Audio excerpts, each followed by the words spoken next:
Hello friends, நல்லா இருக்கீங்களா? இன்றைக்கி நம்ம அருமையான சூப்பரான செம்ம டேஸ்டியான சுவையான பச்சை பயிறு பாயாசம் அது எப்படி செய்கிறதுன்னு பார்ப்போம். அதுக்கு தேவையான பொருளை சொல்கிறேன், கேட்டுங்க. இடக்கட செய்யும்போதே சொல்லுவேன், பார்த்துங்க. ஒரு வானொலியில் பச்சைப்பயிறு ஒரு 200 கிராம், ஒரு கப்பு. நல்லா நம்ம அதை வறுத்து எடுக்கணும்.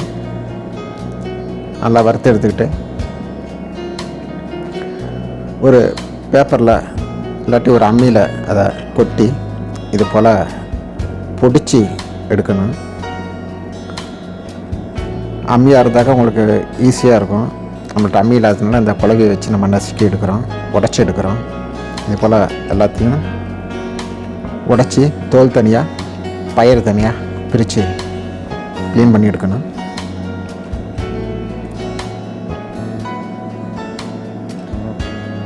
இந்த மாதிரி தனித்தனியாக தோலையும் பயிரையும் தனித்தனியாக பிரித்து எடுத்து வச்சுக்கோங்க. இந்த மாதிரி இருக்கும்.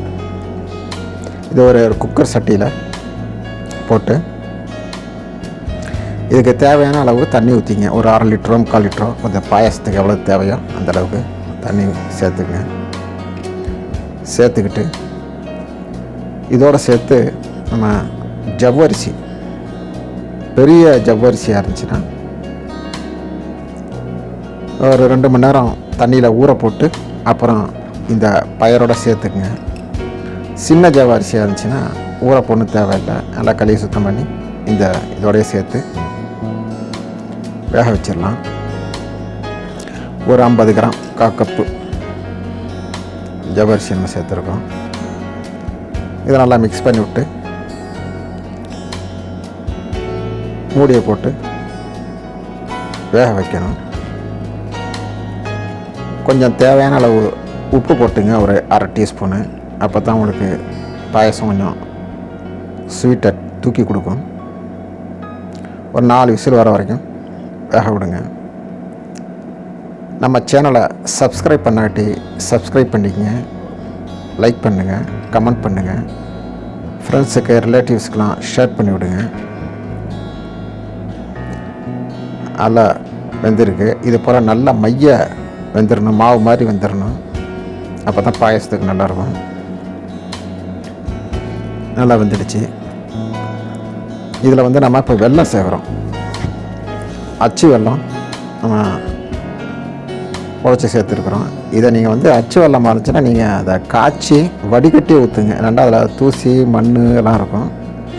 அதனால் உருண்டை வெல்லமாக இருந்தால் அந்தளவுக்கு மண் தூசி இருக்கிறதுக்கு வாய்ப்பு இருக்காது. இதில் இருக்கிறதுக்கு வாய்ப்பு இருக்குது. அதனால் நீங்கள் காய்ச்சி ஊற்றிங்க.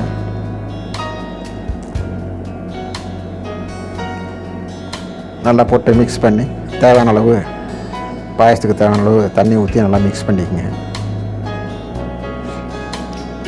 மிக்ஸ் பண்ணி நல்லா வேக விடுங்க. நல்லா கொதித்த பிறகு அந்த சர்க்கரைலாம் கரைஞ்சி எல்லாம் மிக்ஸ் ஆகி கொதித்து வரும்போது ஒரு 1/2 மூடி தேங்காவை துருவி வச்சுருக்குறோம். அந்த தேங்காவையும் சேர்த்து வேக விட்றீங்க, ஒரு கொதி விட்றீங்க. கொஞ்சம் அந்த துருவின தேங்காய் கொஞ்சம் எடுத்து வச்சிங்க, மேலே அப்படியே ஒரு டெக்கரேஷன் போடுறதுக்கு.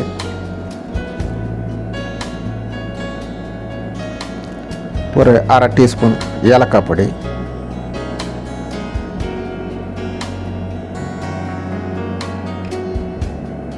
போட்டு நல்லா கிண்டி எடுத்தால் பாயசம் ரெடி ஆகிடுச்சு.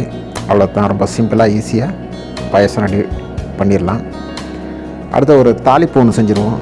ஒரு வானலியில் ஒரு 2 டேபிள் ஸ்பூன் நெய்யை ஊற்றி சூடான ஒன்று முந்திரி, உலர் திராட்சை, கிஸ்மிஸ் இதை போட்டு லேசாக பொன்னிறமாக வறுத்து எடுத்துக்குவோம்.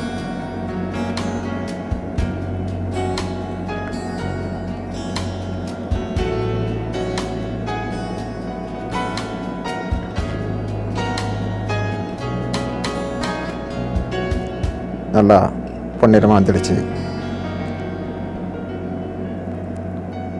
இந்த வறுத்ததை நம்ம ஒரு பாயசத்தில் ஒரு பாத்திரத்தில் எடுத்து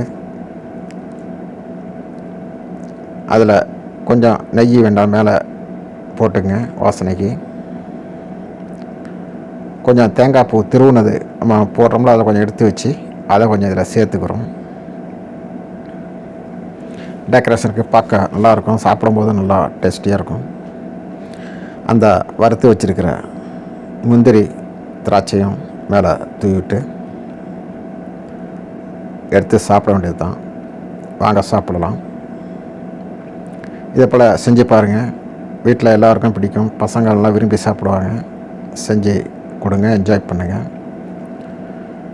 அடுத்தது ஒரு சின்ன ஒரு வீடியோ கிளிப் இருக்குது பின்னால், அதையும் பாருங்க, பார்த்து என்ஜாய் பண்ணுங்கள். அடுத்த ஒரு வீடியோவில் சந்திப்போம். தேங்க்யூ ஃபார் வாட்சிங்.